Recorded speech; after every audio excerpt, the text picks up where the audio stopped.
In this video, I'm going to talk about consignments and why it can be one of the best ways to generate rental revenue without requiring capital to purchase an RV. This can be one of the best ways to start your RV rental business, whether it's like one RV or a fleet of RVs.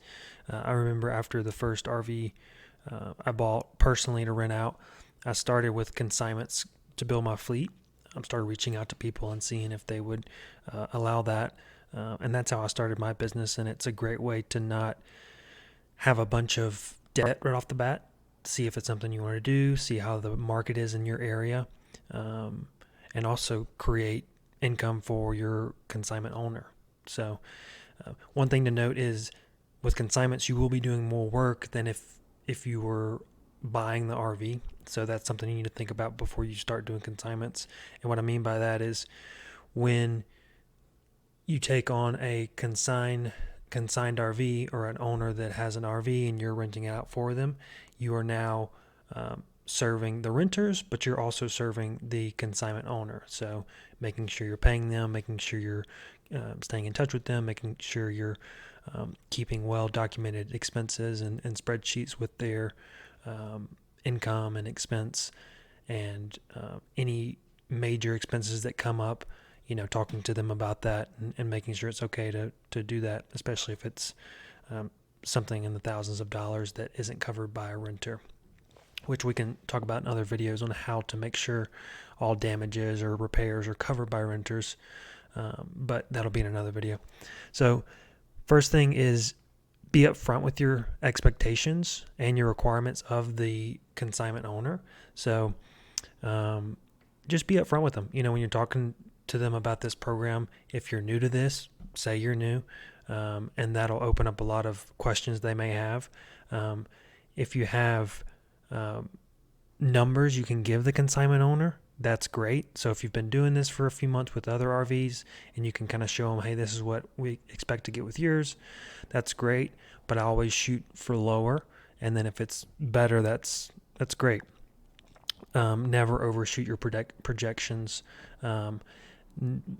Don't set expectations that your RV is not going to get any wear and tear, because it will. Obviously, do your best to mitigate that and keep on top of those repairs and have all major repairs covered by the renter if it was their fault, or if it was just wear and tear, make sure you're budgeting for that. If there's any existing issues to their RV before you take it into your rental fleet, get those taken care of before you start any rentals.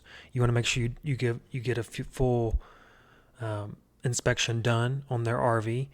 Things like the tires, things like the engine, things like making sure the awnings and the slides work properly.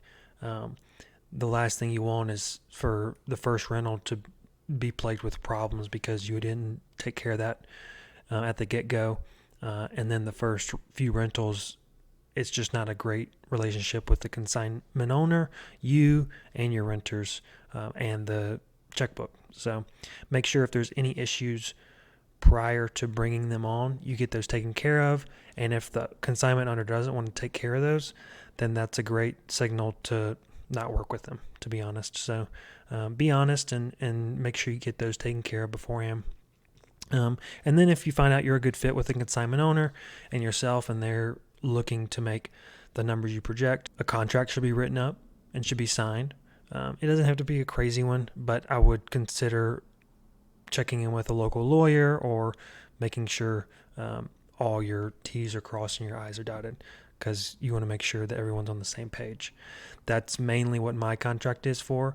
It's a one-page document, basically going over everything we went over in person and making sure we're all on the same page and we're signing it both.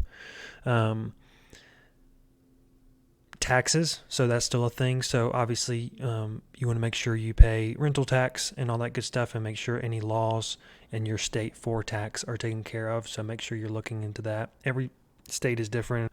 Another thing to note is a 1099. So before you start renting out, you want to make sure they fill out a W-9 so that you can send them a 1099 at the end of the year. And basically what that is a document saying, hey, we paid you this much for your income, and it's basically just a formal tax requirement. So if you don't do that, then you can't.